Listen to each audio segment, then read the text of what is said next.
Round one. Fight. Heroes never die. I'm Commander Shepard, and this is my favorite store on the Citadel. I used to be an adventurer like you. Then I took an arrow in the knee. Power, sex, power. They both come down to one thing. Hungry Gamers.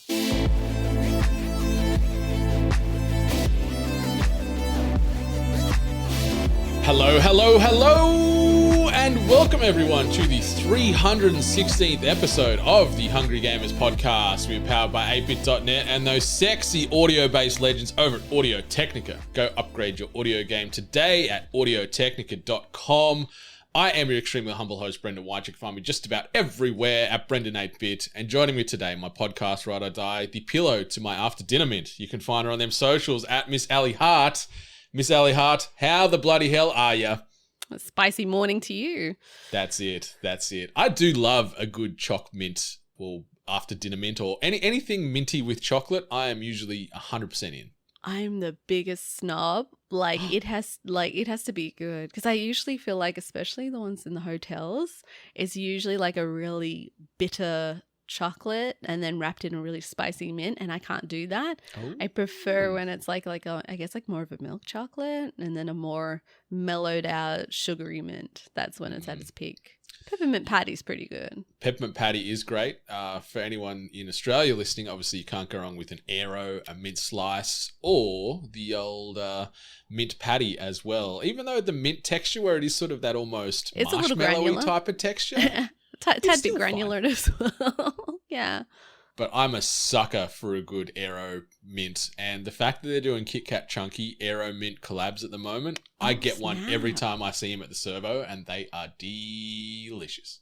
I never used to eat Aero for whatever reason. And then I only started eating like Aero chocolate probably like the last year before I left. And I was like, I've been missing out. Mm-hmm. I don't know why I never intended on eating an Aero chocolate before. I guess I used to associate it with older people, so I probably just assumed it was like old gold, although I do enjoy that now. Well, we ain't getting any younger it's around confirmed, here. yeah. Old Nana Hart. But That's right. yeah, the plain Aero never really excited me, but the mint definitely. But I can see why you'd throw it in with the old people stereotype with chocolate. Same as like a twirl or a flake. I find them, because they're just plain boring chocolate, I just throw them in as old people chocolate too. Am I right? Probably not, but that's what I'm thinking. I am absolutely gobsmacked. Flake is like my favorite chocolate, and it's been my favorite chocolate for like years. Yes, actually, I guess a twirl or a flake, because I love flake chocolate. It's like a way to my heart, especially with chocolate, is a flake.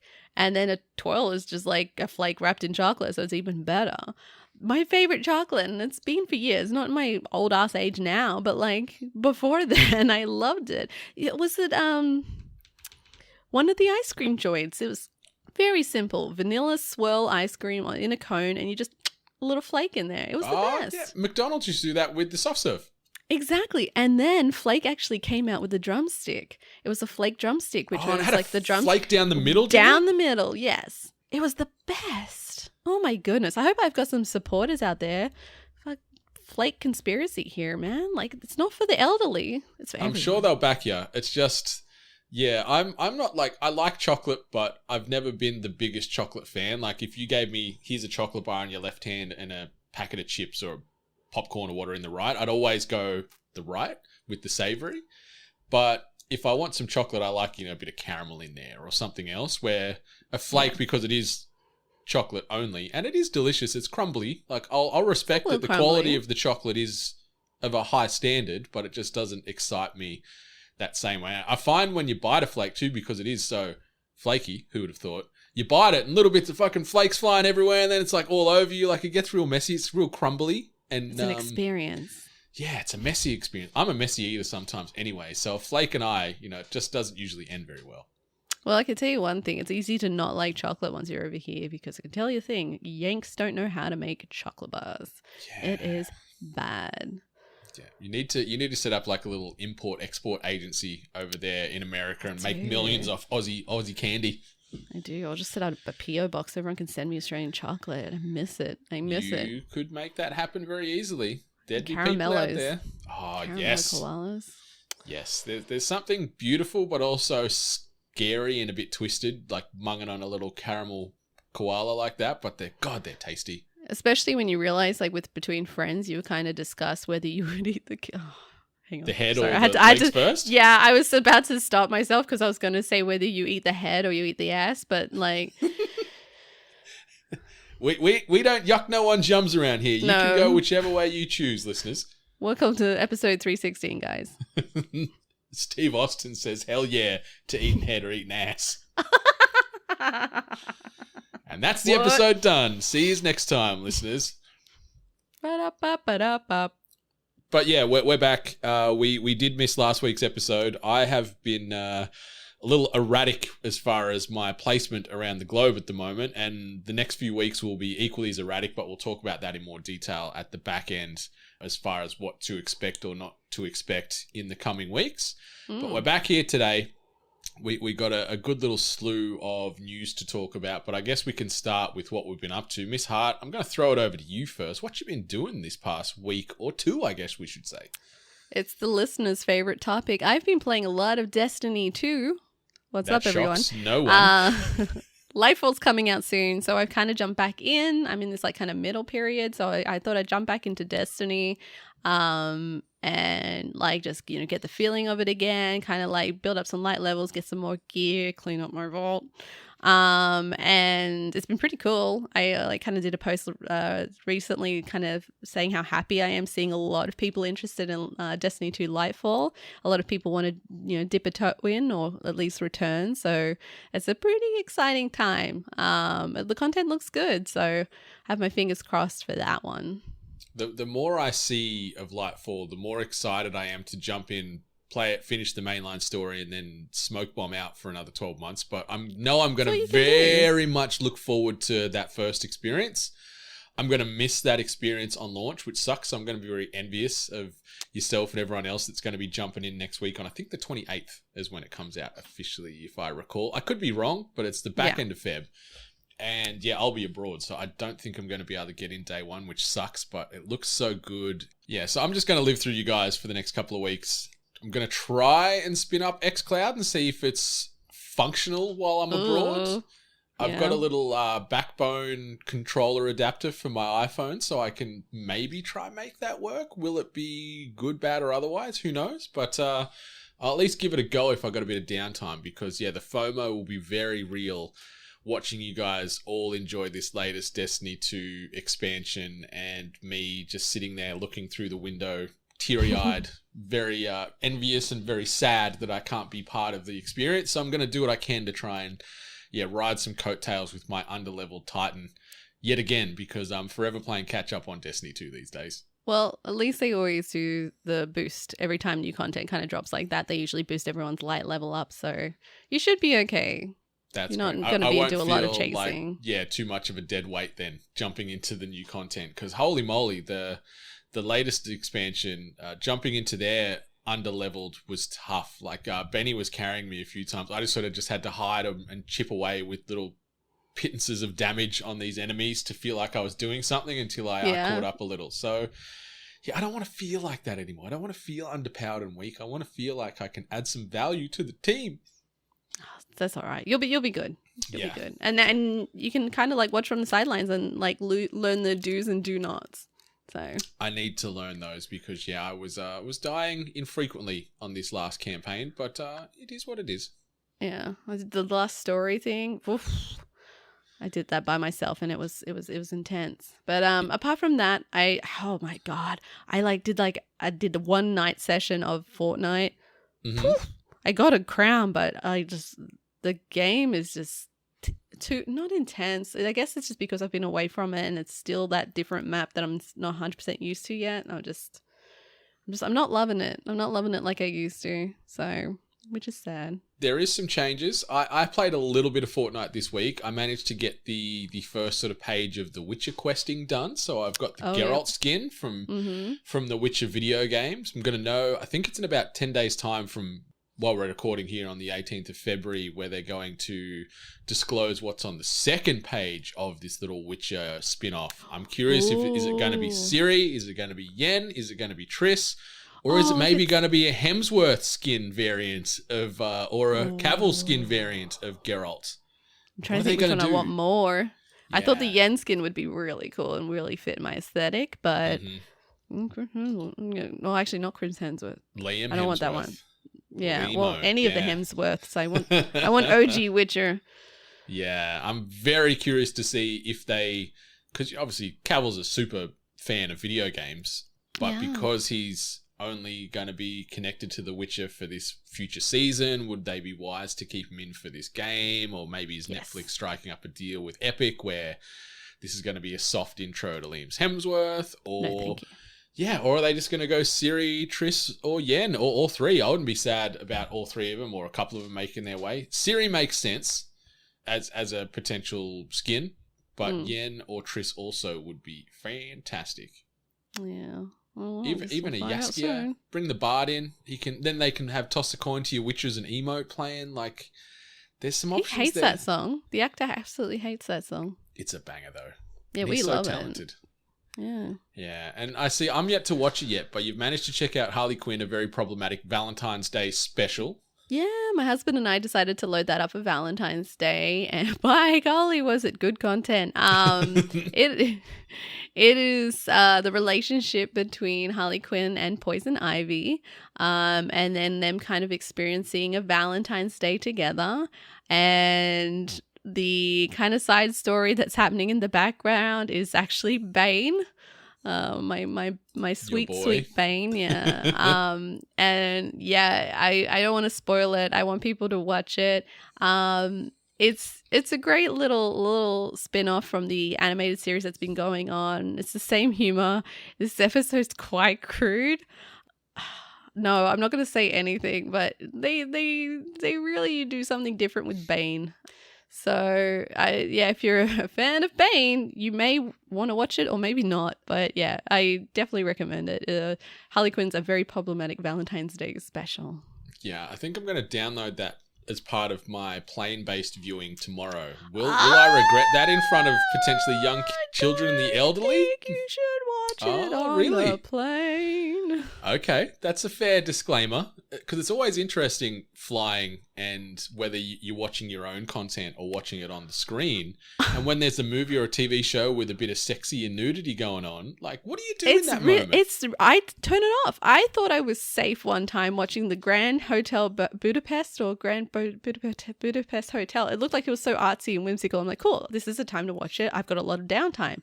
So like there's like within the first, I think, 20 minutes there's like old lady ass, I think, like, or there was just an ass on my screen. I'm like, I had to turn it off. I don't want people to think I was a perv. The Grand Budapest Hotel 316 says, I just saw old lady ass. I'm gonna beat as many Steve Austin based puns and references into this episode as I can. So we've got 2 or 3 done now. Oh yeah. And just as long as you drop a couple of whats every so often, we'll be good to go. I got that one earlier, so we need to keep weaving some of those in. But yeah, I'll check it out. But yeah, I got to get all my downloads queued because my ignorance on my flight last week, where I thought, okay, yeah, there'll be Wi-Fi on the plane. There's always Wi-Fi on planes these days. There was not when I went to Thailand. So I didn't pre-download anything. So I just slept the whole time because I had nothing to watch. So nice that you can just say, I'm going to sleep, because a lot of people can't do that. Yeah. Irrespective of the time I get on that plane, whether it be early morning, mid-morning, lunch, afternoon, evening, I can be gone in 5-10 minutes.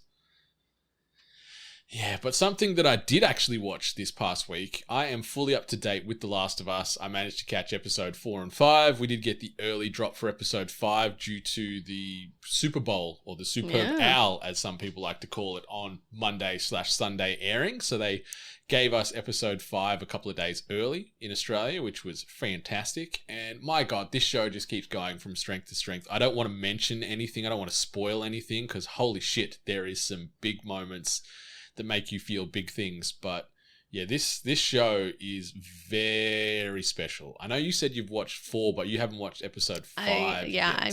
I missed 5 because I didn't realize that they were changing a very popular TV series runtime because of a sports event.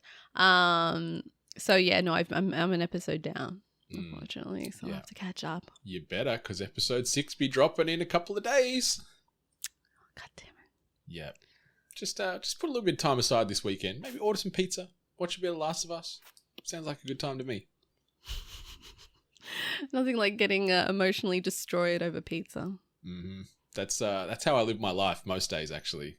Emotionally destroyed over pizza, and then like internally destroyed over the pizza, depending on where I've ordered it from, because it might mess the old stomach up. But anyway, I just wanted to quickly mention, as far as what I've been playing the last couple of weeks, I have been playing that Wizard game. We do have a spoiler cast on the way.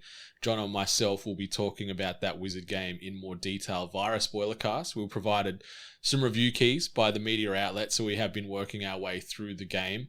The game itself is enjoyable. I'm completely disconnecting that from all the broader discourse and the person that is attached to the top of this game. Obviously, J.K. Rowling is not a good person. I do not stand by anything that she says or tries to justify on her horrible social media posts. She can go die in a bin. But the game itself, we're going to be looking at it from that perspective and that perspective only. When that episode comes out, we do or do not know when that exact date will be, but it'll come out. You can listen to it. And if you've got any other questions as far as where I stand on this topic, feel free to reach out to myself. I'm happy to have a talk to anyone that has any sort of questions relating to why or why not we're covering this game, where I stand on these things. I do stand with trans people out there. I do consider myself an ally, but I'm just going to leave it all at that. You got any questions, reach out to me on social media at Brendan8bit. I'm happy to have a discussion with you, because I think more people need to talk about the specifics of the rage and the issues, as opposed to just discarding people immediately. I think there needs to be a safe space for people to be able to talk about this game, and hopefully we can have that. We're going to move on. As far as housekeeping goes, you can support us monetarily if you choose to do so over at ko-fi.com/we-are8bit. You can get our merchandise over at shop8bit.net, and you can also get all the 8-bit related content at videogamesandculture.com. We've also got another episode of More Than Hentai that has dropped this past week, covering Darling in the Franxx, which is a great mecha science fiction romance anime. And I was joined by the anime savant, Courtney, who knows so much on the medium. It was a really, really, really great discussion. So check that out at More Than Hentai and an Anime Appreciation podcast. Be sure to join our Discord, because our new pizza prediction is now live at time of recording. And the next pizza prediction is for March's release of Star Wars Jedi Survivor. So get your Metacritic prediction scores in for Star Wars, and if you do land on the correct score or get closest to it without going over, you are going to win pizza on 8-bit. So get that prediction in on what you think Star Wars Jedi Survivor will be. I think it's going to be a good game, because EA are firing on all cylinders at the moment. But Miss Hart, I just wanted to quickly ask you something. To weeb or not to weeb? That is the question. All right, Miss Hart, we haven't brought this one out for a little while, and this will just be a super quick one. And the synopsis of the anime is as follows. After our protagonist is reborn in another world as a sentient sword, he encounters a girl fleeing a band of evil slavers. Young Fran takes him up to defend herself, and together they'll liberate those in need and exact justice on the cruel of heart. This anime in question is known as Reincarnated as a Sword. It originally aired at the back end of 2022. It's done by C2C Studios. I have been really enjoying my time with Reincarnated as a Sword. I've watched the full sub and now working my way through the dub. But Miss Hart, are you weebin' or are you not weebin' on Reincarnated as a Sword? I will pass on the sentient sword, thank you.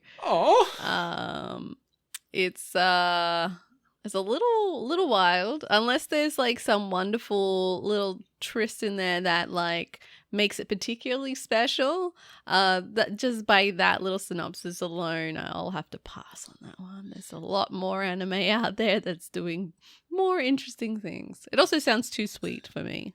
It's actually a bit dark. And Fran, the sort of primary protagonist, is a black cat girl.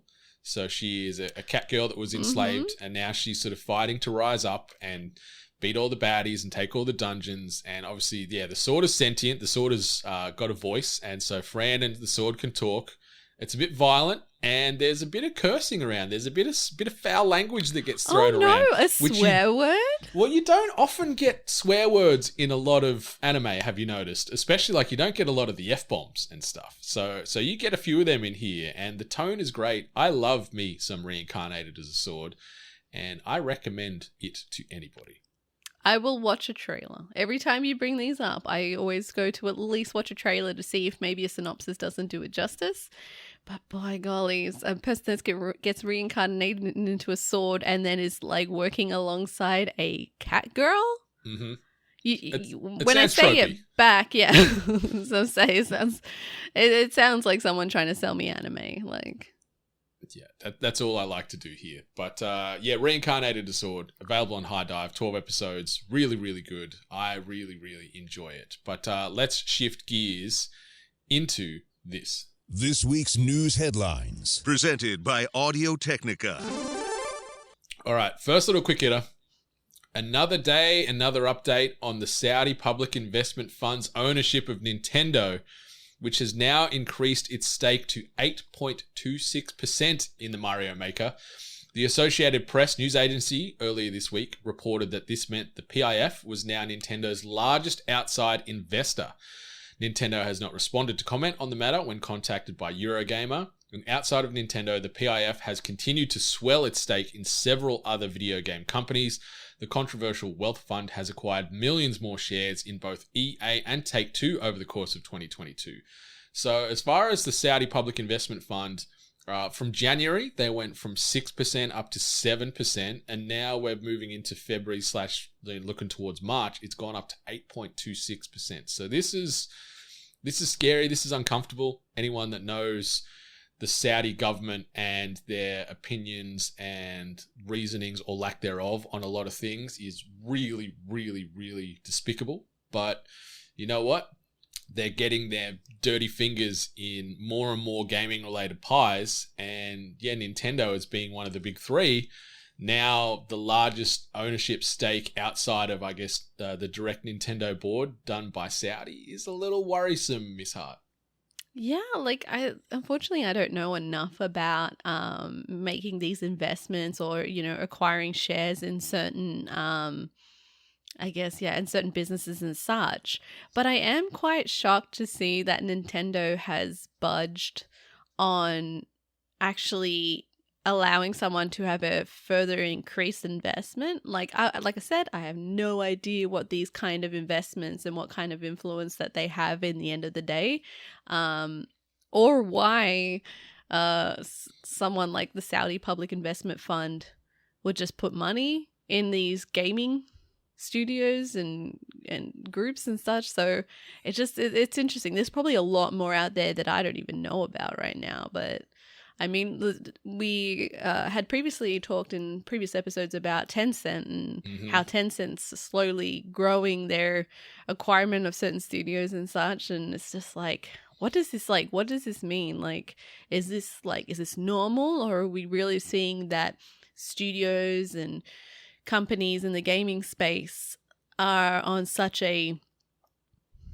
fine line of like return in developing and then selling games and such, that they do require these outsourced like investments to prop them up and continue what they're doing? It's, I don't know. It's a weird thing to kind of look on. Yeah, it's becoming more and more of a commonplace, really, isn't it? Like the influx of investment from Tencent and the PIF, not only in gaming, but sort of broader media in general, where you're seeing Tencent becoming on as, co-producers or distributors for film and things. You're seeing it in TV, you're seeing it in technology and mobile apps and everything else. Like, it's becoming such a key part of the day-to-day, and yet the issues attached to Tencent or the PIF, like they run deep. Like if you just Google some of the stances and opinions, obviously, we're not a political based podcast by any means, but the short version is the PIF and Tencent, they're not ran by good people, or they have concepts and opinions and ideals that should not be present in today's society. In the short version, like, it is some bad shit, and you got to be very careful with that kind of stuff, but it's something that doesn't seem to get talked about enough in the gaming space. I remember, unfortunately I don't remember the full details of it, but there was a very important esport event that I think got relocated to one of the countries where they had very strong views against, tied into Beijing. Groups. Yes, certain groups and stuff like that. So there was even like players who didn't want to go, and then there was players that were like, I can't go, like the way that they treat people. So I like, that's what I mean when I say like these kind of people, these influencers, like how much of an impact do they have attached to the studios and such and the companies. So like, yeah, so I can't say much of an invested opinion, but like, it's definitely something that I think a lot of us probably should pay attention to more. I completely agree. Like, there's human rights issues here at play with the Chinese Communist Party attached to Tencent, and then Saudi, and there's like documented fact about the PIF or the people involved with Saudi that have like killed people and made people disappear, and then there's the whole women's rights thing or lack thereof in Saudi Arabia. So there's a whole heap of stuff that you could unpack there, but the short version is it's scary that they're sort of getting more and more involved and more invested, especially in a company such as Nintendo. It's one of the bells of the ball, you could say, from a gaming perspective. A pinnacle of like family-friendly entertainment, by the way. Yeah, and you look behind the curtain, and then you've got the PIF with the largest private stake in Nintendo available. Like, obviously money talks, and you need money to invest and grow in things, and that's what this is primarily based around. But that's blood money, and yet Nintendo is the family friendly platform. Yet no one talks about these things. Like, I don't know. It's the whole glass houses shouldn't throw stones type of thing. Like, some other studios and other things get hammered, and yet Nintendo gets an exemption repeatedly. Like, I don't know. Like, I love me some Nintendo, but like, you got to accept the good and the bad, and there's a lot of bad from this. Yeah. Yeah, that's what I mean. I think like a lot of us need to start really paying attention to what's happening a little bit behind the curtain, I guess. I completely agree. Something else that has popped up in the last couple of days, Apple TV Plus has released the first trailer for Tetris ahead of the film's premiere at South by Southwest on March the 15th. Starring Taron Egerton as Dutch entrepreneur Henk Rogers, the biographical drama follows the true story of how Rogers secured the distribution rights to the classic 1980s game during his travels in the Soviet Union. The film involves the KGB, legal battles, the Cold War, and Nintendo's Game Boy. So I watched this trailer just this morning. You would have watched it, I'm guessing, overnight as well. Like, we're both pretty recent to the trailer for Tetris, and this looks really, really good. It does. Like, when I saw that the trailer for the Tetris movie had been released, and not to mention it had Egerton in it. Like, I think he does great. I think he's a little bit of an underrated actor considering like what he's done.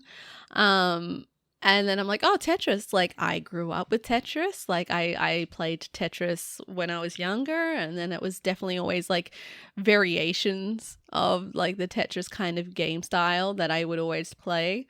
And then even now, I still, like, load up Tetris 99 on my Switch and still play that. So when I saw that there was a Tetris movie, I'm like, oh, this will be good. It'll be good to kind of get some background on this lovely game that I grew up with. And then next thing you know, like, it's got a really intense history. So I was kind of like expecting a very wholesome little movie, and I'm actually going to get some pretty intense like political action pieces for this classic game.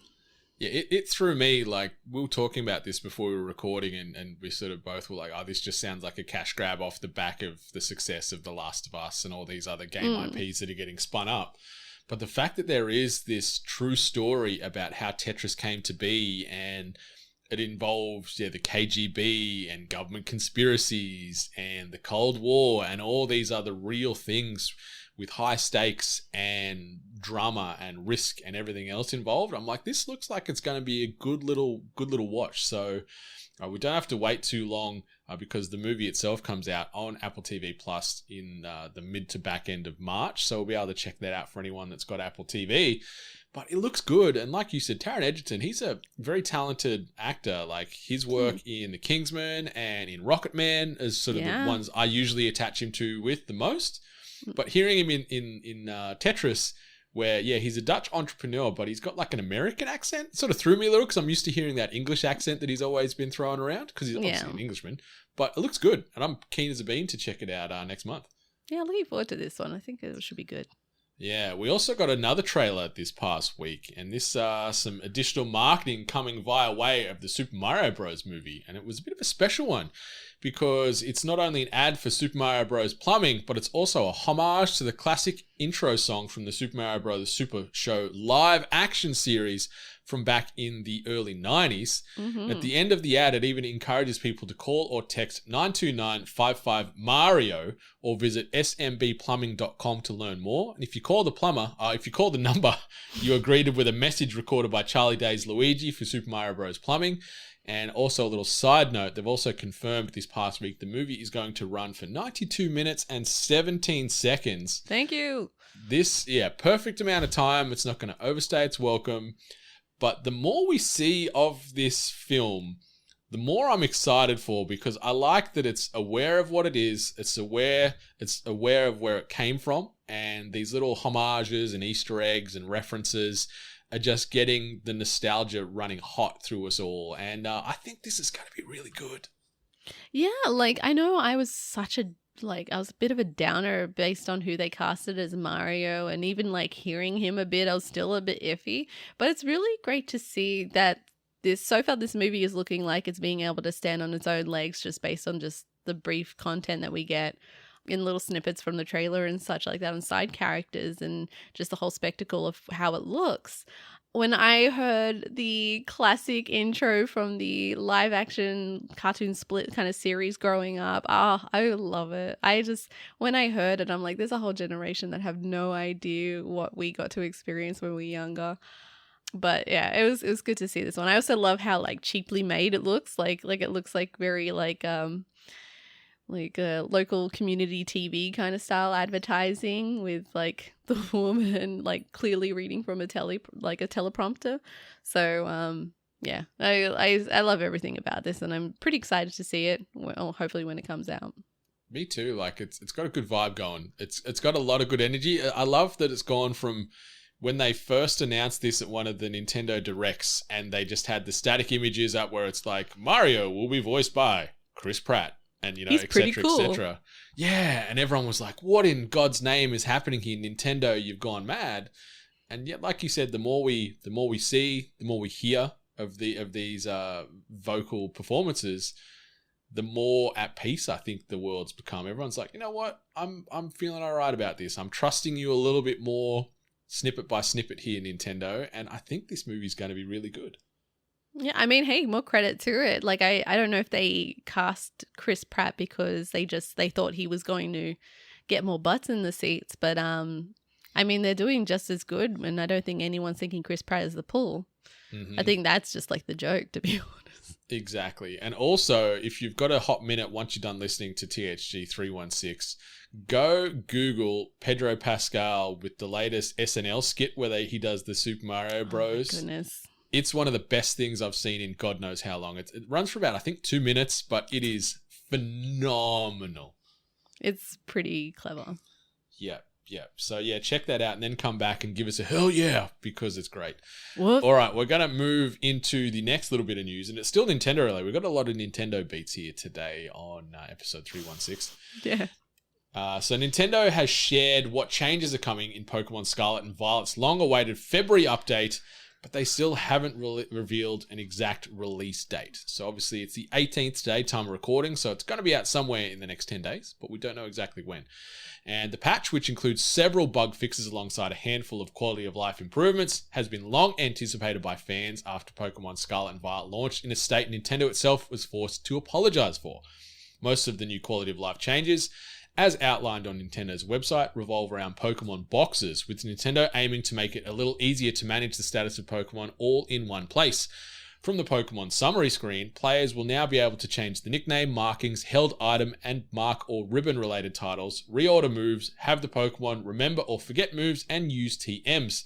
The patch also makes it easier to swap out held items and move Pokemon around in large quantities, and it will now be easier to tell which Pokemon are in battle teams.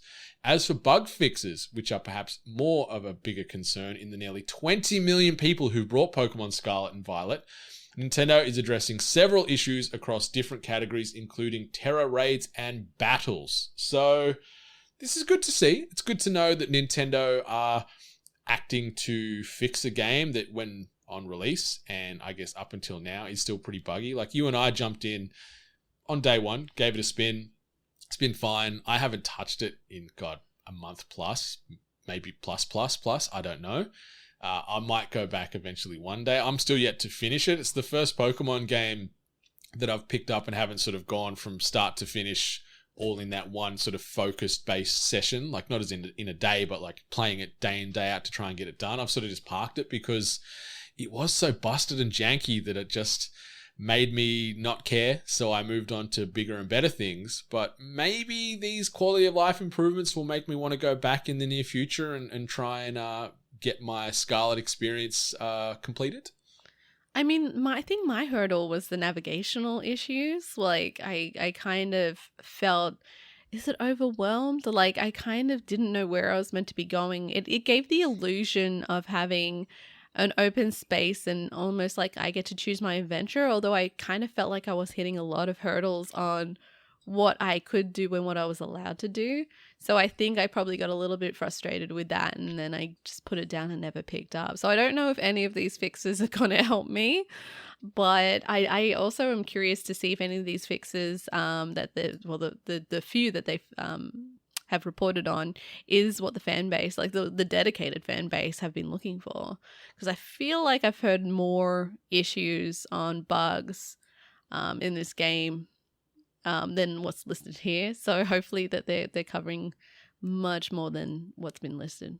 I hope so too, because the game was quite buggy, and not in the good way for anyone that enjoys their Caterpies and Kakoonas and things like that. So yeah, it's nice to see Nintendo addressing this, and they publicly apologized about the state of the game at release. But yeah, will this fix everything in this patch? Maybe, maybe not. I don't know. But we'll find out, because one thing we do know about gamers is they're very vocal. So if the game is still busted after this patch, we'll certainly hear about it on the internet very quickly. Something else we heard about this past week, we've got a group of games industry veterans consisting most prominently of former Respawn Entertainment developers with credits on the likes of Titanfall and Apex Legends have teamed up to form a new remote-first studio called Wildlight Entertainment. Wildlight has been founded by Dusty Welsh and Jason McCord, who will act as CEO and design director respectively, with Chad Grenier serving as studio head and game director. Grenier was previously game director on Respawn's hugely popular battle royale shooter Apex Legends before leaving the studio after more than a decade at the end of last year. Grenier is joined by another high-profile former Respawn team member, Mohammed Alavi, whose design credits include Infinity Ward's original Modern Warfare series and Titanfall. Prior to his departure from Respawn in 2021, Alavi was working on an unnamed single-player adventure, a reportedly now canned project set in the Titanfall Apex Legends universe, which we've talked about a couple of weeks ago now, as far as that game getting scrapped, which sucks. But anyway, moving on. Wildlight currently lists 28 team members on its website, and it's an impressive bit of reading, with credits spanning the likes of Call of Duty, God of War, Halo, and Uncharted. All but 3 have previously worked on either Apex Legends or Titanfall at Respawn. Wildlight describes itself as a fully funded entertainment studio, hyper-focused on creating big, bold, original gaming universes of epic quality and scale. It says it's been quietly working on a new IP for some time, but notes that it'll be a bit before we can say more. So Wildlight Entertainment, with the who's who of FPS royalty almost joining the fold there. 28 team members, so they've got a good-sized, agile team, and yeah, they're hard at work on something that will be pretty exciting if it does fall into this big, bold, original gaming universes of epic quality and scale byline there. But yeah, Wildlight. Let's see what these guys have cooking in the years to come. Yeah, it's pretty cool to see the names attached and also seeing what games that they were attached to. Especially between us two, a love of Titanfall and Apex Legends. I mean, could we be in store for something very, very similar? Or who knows, maybe they'll kind of just absolutely twist it and just do something really different. I mean, Titanfall and Apex Legends has had great combat systems as well as gun handling and just a general overall aesthetic and vibe that I've always enjoyed. So I wonder if we'll get much of the same, or will we get similar with like different qualities? I just look forward to see kind of what they've been developing and what kind of angle that they'll be going for. Whether it will be more campaign based, or will they keep going down the battle royale route? So. Yeah, it's very curious. Like, are they going to stick to, I guess, what most of the team knows and stick with that traditional FPS at the sort of core of what the gameplay experience will be? Or will they get completely off the reservation and do something brand new and do, like, I don't know, a third-person action-adventure with a big sprawling narrative? But yeah, they've certainly got the chops there to make something good. So it's very exciting to see what Wildlight Entertainment will have on the way for us. It sounds like it's more so in the distant future as far as the near future. It's probably going to be a few years away yet until we see much of what they've been working on. But it's nice to see a new studio come up, and hopefully they're hard at work on your next favorite game. Look forward to seeing what's coming up. Mm-hmm. And the last bit of the news for episode 316 of THG, I'm just going to quickly recap the IGN AU 2022 Select Awards. So what these awards are completely fan-driven. This is the Australian-based voting round, and there's a host of awards that viewers and readers and listeners and whatever else you want to classify fans of IGN are. And they've voted on them, and the winners are as follows. So best presentation was taken out by God of War Ragnarok. Best animated production by Attack on Titan. Best game design, Elden Ring. Best new series, House of the Dragon. Best live service game, Call of Duty Warzone. Best video game adaptation, Cyberpunk Edgerunners. Best storytelling, God of War Ragnarok. TV series of the year is Andor. Film of the year, The Batman. And game of the year, God of War Ragnarok. So Miss Hart, the first thing I've noticed here is a lot of these winners, like we didn't have these exact award categories in the biddies, but there is a very similar heartbeat between our winners and theirs, give or take one or two.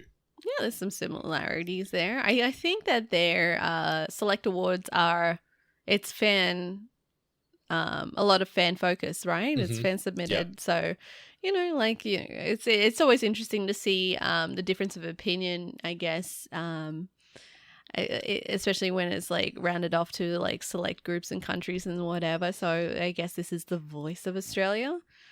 But yeah, some interesting choices, but a lot of it makes sense. We see a lot of the similarities, like obviously Ragnarok getting a strong mention here, especially getting Game of the Year.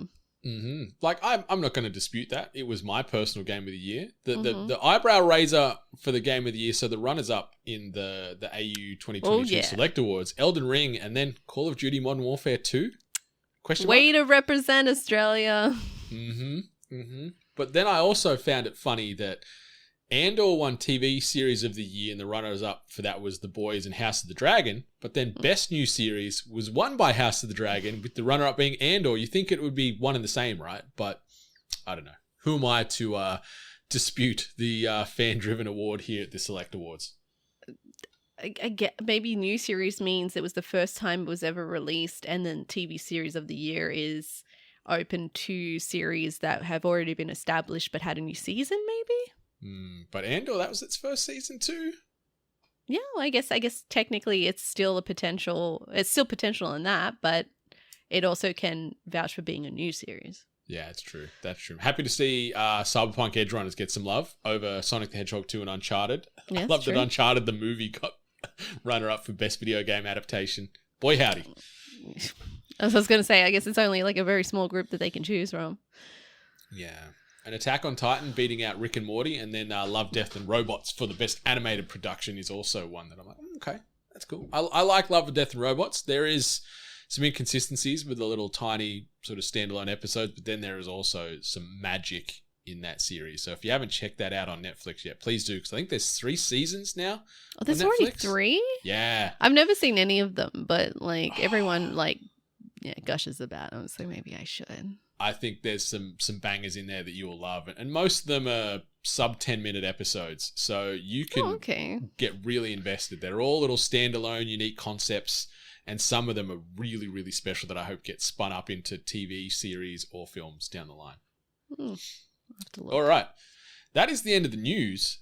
We talked about a lot of things that is to come in the sort of longer term, especially with Wildlight Entertainment. But if you don't want to wait several years to get your hands on that potential new game, don't worry, because we've got you all covered. New releases and events.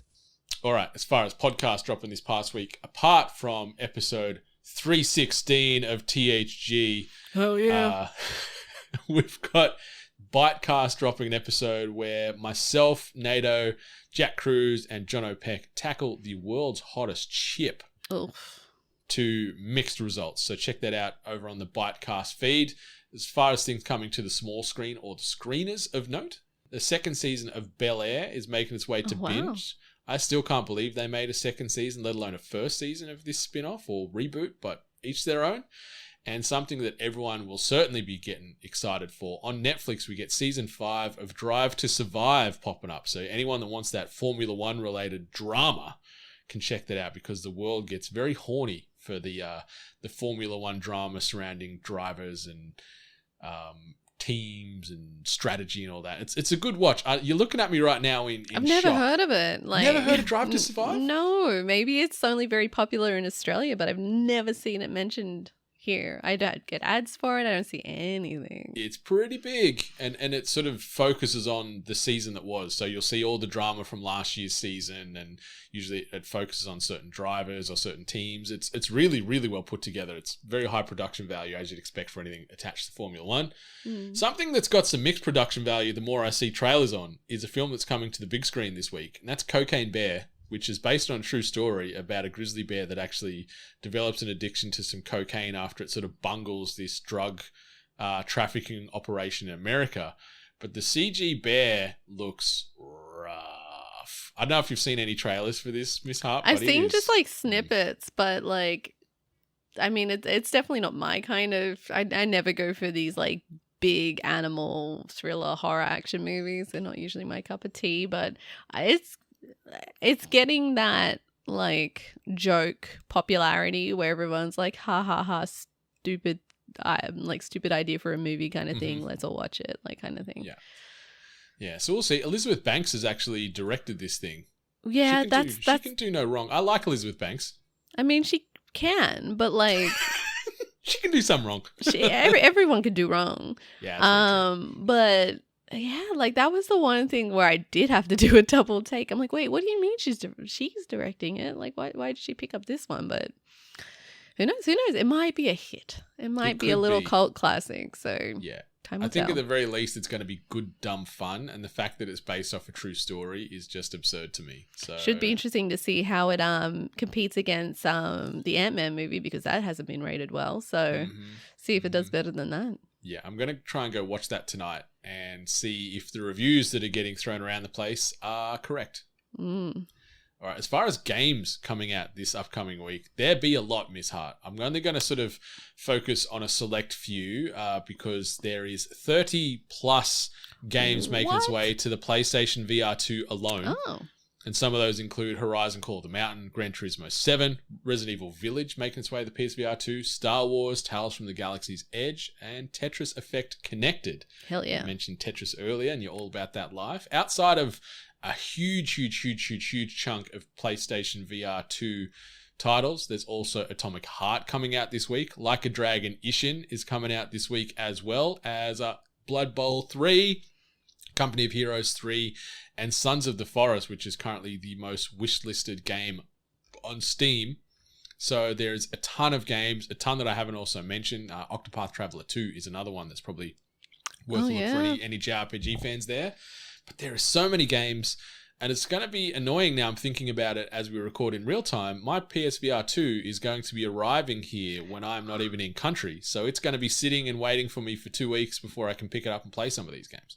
At the post office. Yeah. Watch them send it back to EB because I won't get there in time to pick it up. This guy doesn't want it. God, such a pain in the ass. I hate Australia Post. But anyway, that is all the games and all the things coming to the screens this coming week. But Miss Hart, that brings us to the end of THG 316 in an official capacity. Anything else you wanted to shout out before we look to close this sucker down? Yeah, I wanted to give a shout out to the Double Fine kind of documentary that they've released. It's called Psych Odyssey. It's a 32-part series, and it's about the development of Psychonauts 2. It's free on YouTube, and like these episodes can go for up to an hour, and it's just a lot of the development. It's a lot of like behind the scenes of everything that goes into developing a game. I've only seen a small bit of it, but even that was like really interesting. So it's like I said, free on YouTube, so give it a watch. It should be cataloged too, so you could be able to watch them all in order, or just save the playlist and you can like watch it later. You might be able to save it too. I might, because I've got a long series of flights ahead of me from tomorrow, so maybe I'll have to download a bit of Psych Odyssey, because 20 hours worth of doco on the development of Psychonauts 2, which is a great game, and love me some Double Fine. So I'm gonna have to give it a look, because the chatter on the socials about it has been really positive so far. Yeah, I think it's just great for a lot of people that maybe have any kind of curiosities on just like maybe certain segments of the development process of video games. So there might be something there that would pique your interests. Totally. And something else that might pique your interest is our social media platforms. We're starting to churn out a lot of video-based content on there now. So whether that be on TikTok, YouTube, or Instagram, you can find us all at We Are 8-Bit. Be sure to check out those little reels that we're converting from these podcasts, and give us some feedback. What do you like and what do you not like, and anything you want to see? Any sort of feedback, good, bad, or otherwise, is always appreciated in that regard, because we've talked about getting some more video out there for a long time, and we're finally doing it. So be sure to follow along on TikTok, Instagram, YouTube, and Twitter at We Are 8-Bit collectively there. You can obviously find myself at Brendan 8-Bit. You can find Ali at Miss Ali Hart. But yeah, the sort of next couple of weeks, it's going to be a little potentially inconsistent regarding scheduling with regular THG content, where we're trying to lock in a release date for episode 317. It might hypothetically come out that usual time, the Monday morning drop. So a week from now, if you're listening to THG 316, we may or may not have 317 out at the same time. Same bat channel, all that type of thing. But we've got a lot of moving pieces involved. Like, I'm away the next couple of weeks with work. Jono, who's going to be jumping in and co-piloting this thing with Ali, is also expecting baby number 2 at any minute now. So he may or may not be available. So yeah, you may or may not get episode 317 next week. It could be the week after, or it could be a few weeks after. So we just wanted to let you know that worst case scenario, there might be a fortnight worth of absence of THG content on the feed. So just wanted to give you all a heads up. But we'll be back soon, sooner rather than later, depending on everyone's schedules and things like that. So just be patient. Keep an eye out on the social media, and like if any changes or any issues, we usually try our best to post it there on respective platforms. So, or in the Discord too. So if you're curious, or even if you just want to ask, let us, contact us via social media, and we'll let you guys know. Yeah. But we'll be back in your ear holes soon. That date exactly to be confirmed. But yeah, that brings us to the end of THG 316. THG 316 means that Brennan and Ali just whooped your ass, audibly, of course, and consensually, of course, as always. But that is us for now, as I try and find where the outro theme button is hiding here on Riverside FM. But I found it. What? So, what? All right, listeners. Until next time, much love. Stay hungry. You've been listening to The Hungry Gamers, one of many gaming and geek culture related podcasts from the 8-Bit Collective over on 8bit.net. Check out more episodes on your podcast service of choice. And while you're there, please be sure to rate and subscribe. Until next time, boys and girls, stay hungry.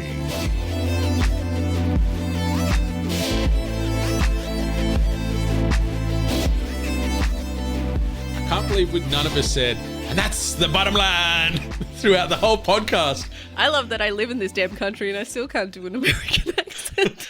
What? Wheezing. Coffin.